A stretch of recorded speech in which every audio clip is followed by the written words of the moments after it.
welcome to Scene, Warwickshire's Arts and Culture Show. I'm Callum Norledge. And I'm Caitlin Setterfield.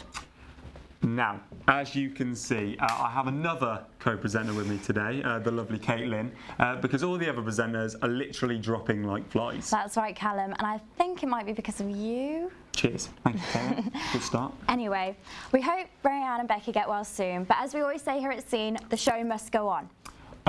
Before we start the show, we've got some big news. Social media is up. We've got our Facebook and Twitter. So check that out, it's on the screen right now. Just letting you get in touch. So we have a fiery start to the show where we take a look at Warwick Town Bonfire. We also take a look to a Little Shop of Horrors where we speak to the cast and crew of the show. That's right, and we check out an amazing charity that does great things and also some fantastic musicians. Well, I can't wait any longer, Callum, so let's take a look at that enormous bonfire. Well, we can expect to see good coverage of the bonfire by the local people. The aim of the bonfire is to raise money for charity, but at the same time it is a local bonfire organised by local people from the Lions Club and from the Rotary Club of Warwick. And we anticipate a crowd of approximately 4,000 to 4,500 people.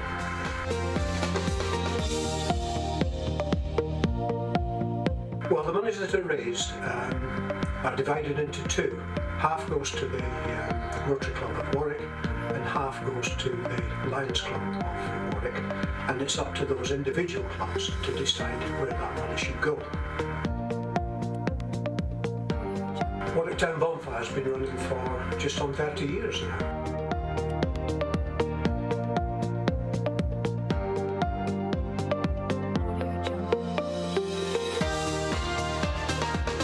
One of the things that we like to do is involve the local people, and we also involve local businesses as well, and they are quite prepared to sponsor our bonfire.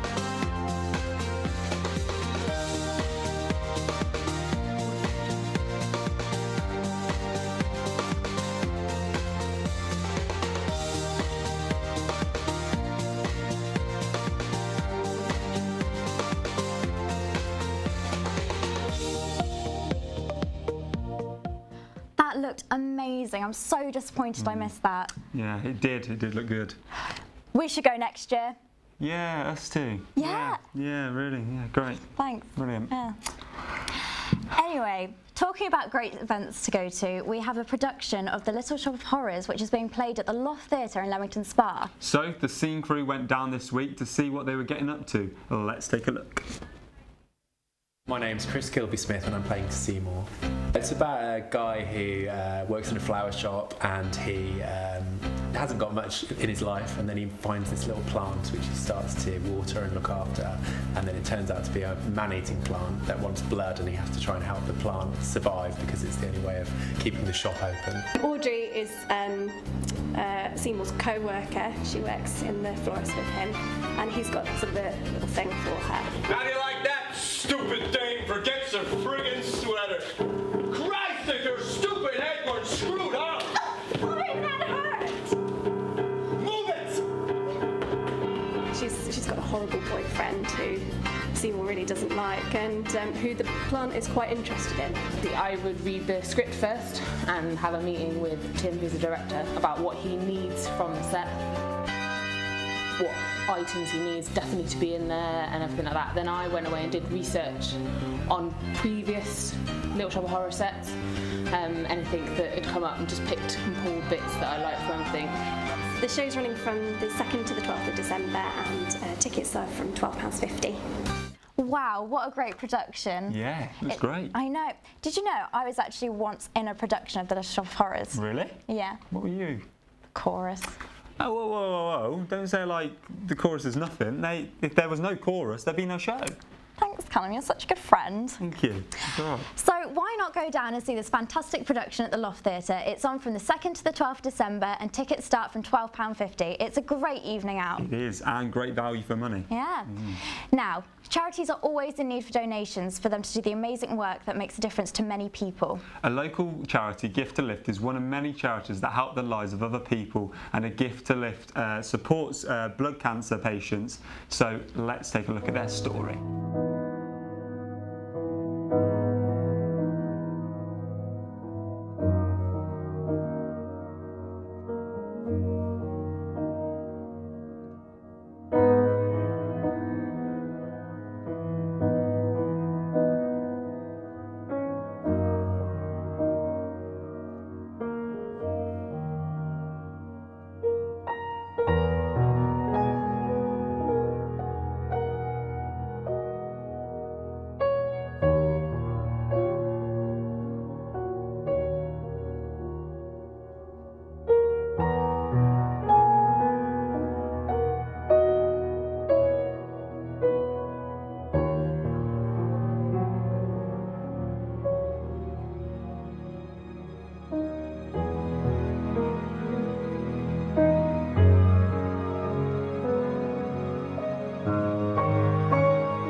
Wow, what an amazing charity. Yes. Don't forget, you can support them online at givetoLift.com.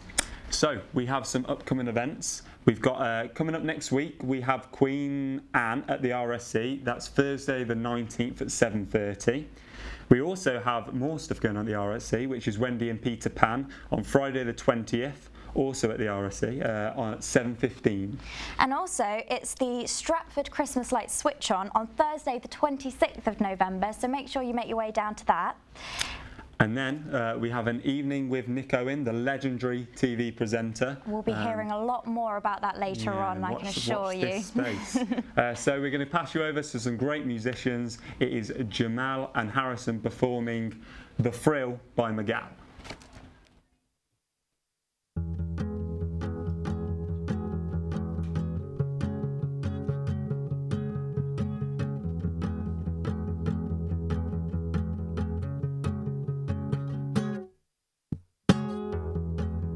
Someone rolled down a window, oh,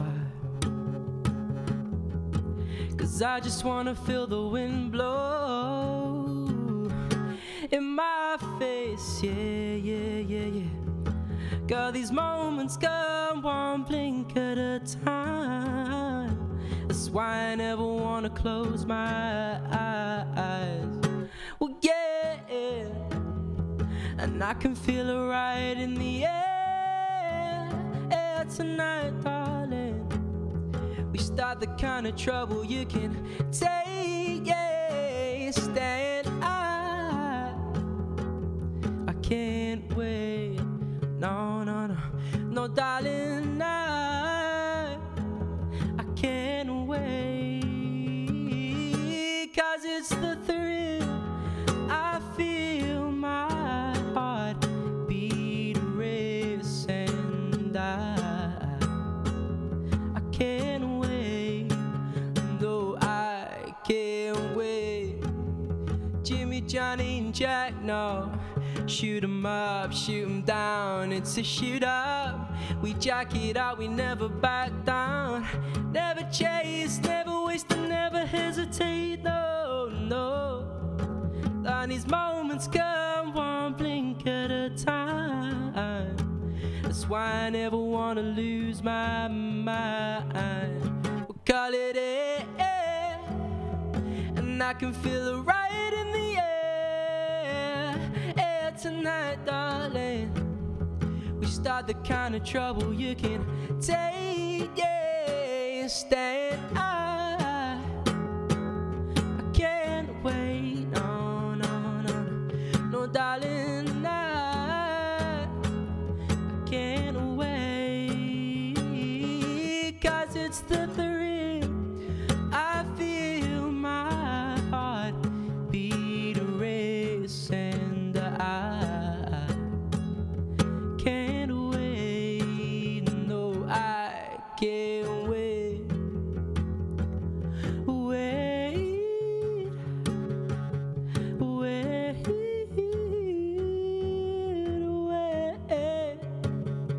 No, I can't wait.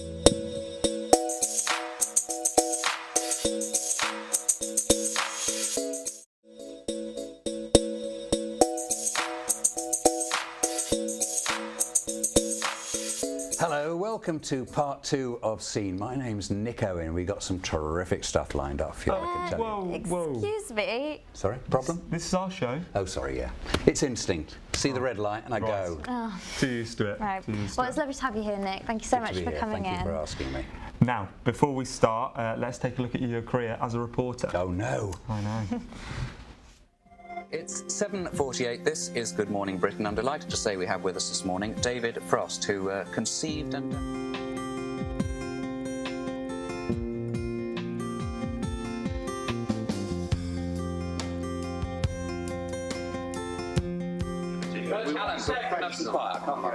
Keep it quiet, please. And that's where it is, 7:54. On 4, Nick, here we go.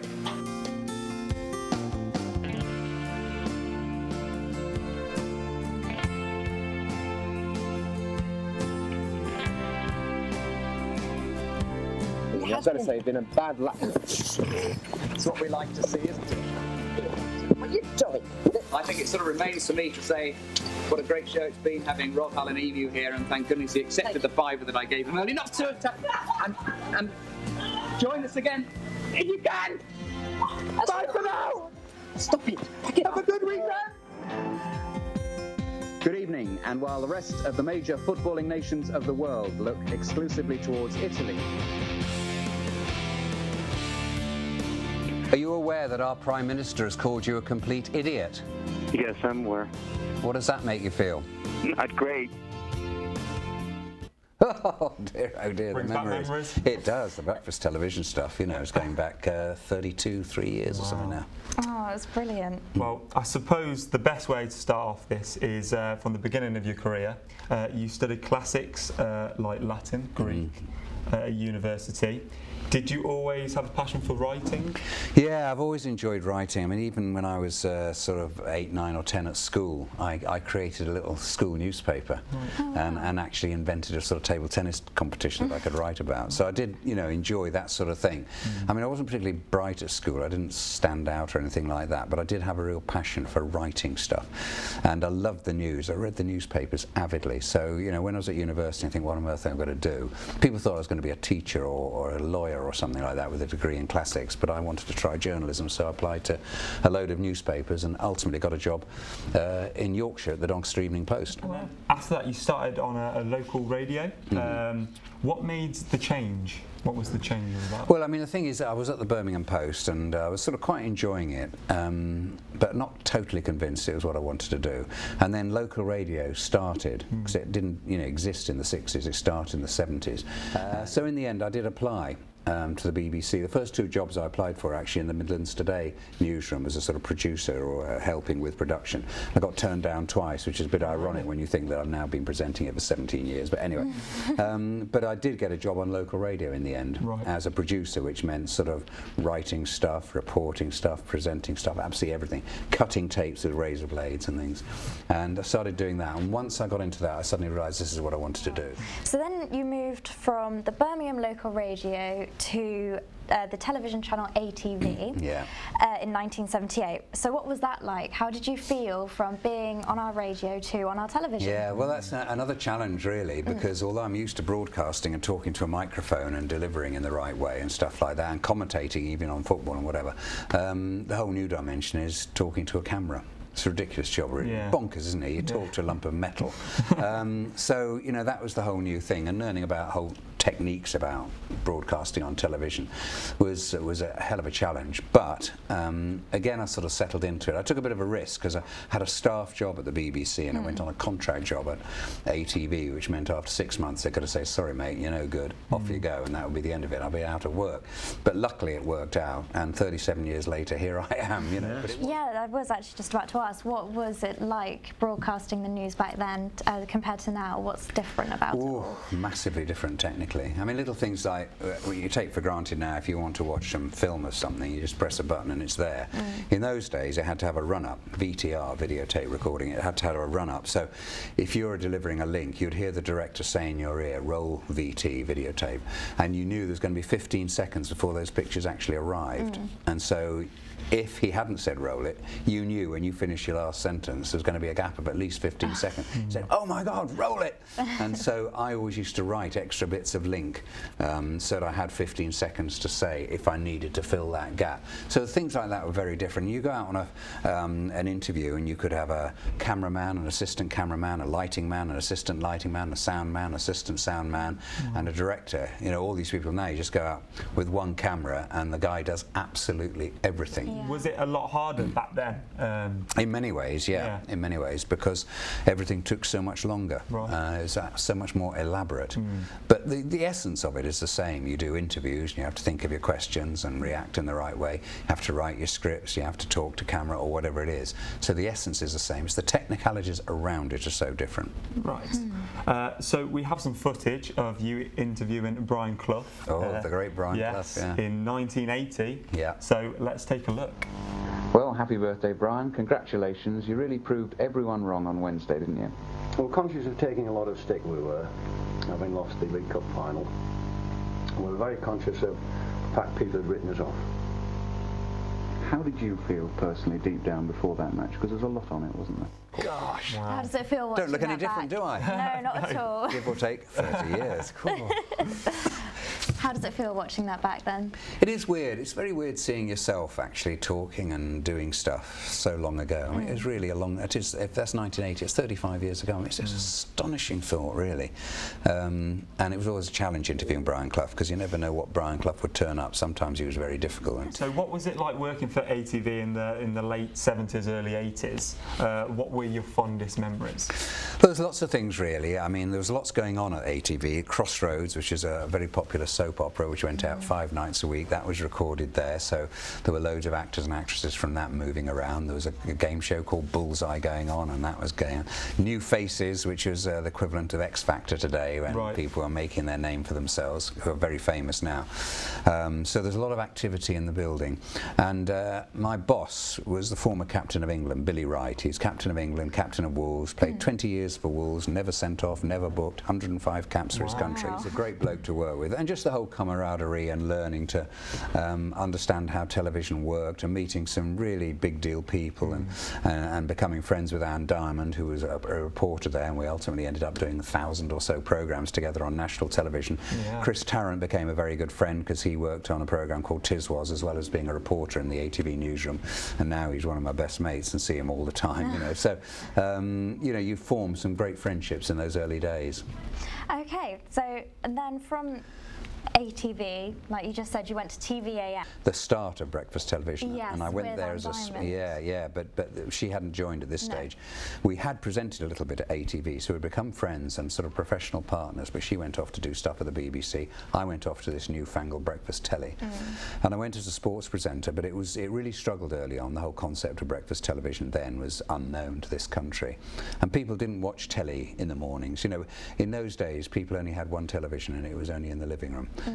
People getting up and going to work didn't go in the living room, they just sort of went bathroom, kitchen, gone, you know. You teamed up with Anne Diamond in 1983. Yeah, summer. You did Good Morning Britain. And you were the first pair, like first long-running. First long-running couple on television in that sense. Absolutely. And you know, and so much so that 10 years later we asked to get together again. That time on the BBC, and did another show on mid-morning television. Wow, we do have some of your best bits with Anne, so if you'd like to take a look. Right, definitely. Good morning. Hello, welcome back. Join us just after 10 o'clock for a brand new series of Good Morning, Britain's liveliest morning magazine. It's great to be back as well. Today we'll be taking up the case of 3 families from Sunderland. Oh, yes. Nick. That's good. Nice deep breaths. Wow, what memories. How does it feel watching that? Oh, it's lovely in a way, but it's slightly sort of sobering. But it brings back happy memories of working with Anne. We were very close, and it was a terrific partnership. You know. You're going to be in Stratford doing your one-man show, An Evening with Nick Owen. That's going to be on the 20th of November. Yeah, that's right. Stratford Arts House. Yeah. You looking forward to it?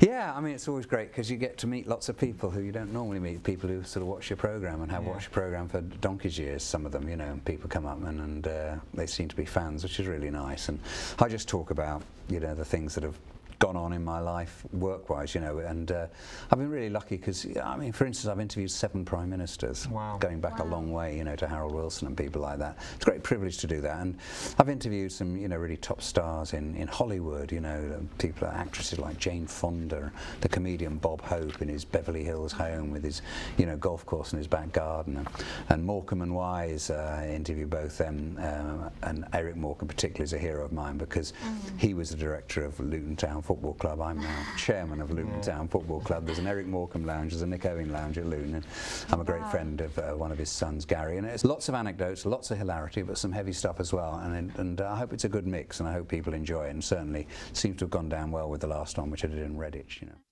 Well, thank you, Nick. It's been a pleasure talking to you today. Yeah, thank you so much for coming down. Now, unfortunately, that's the end of this special episode of Scene. Please tune in next week, same time, same place. Bye. See you next week.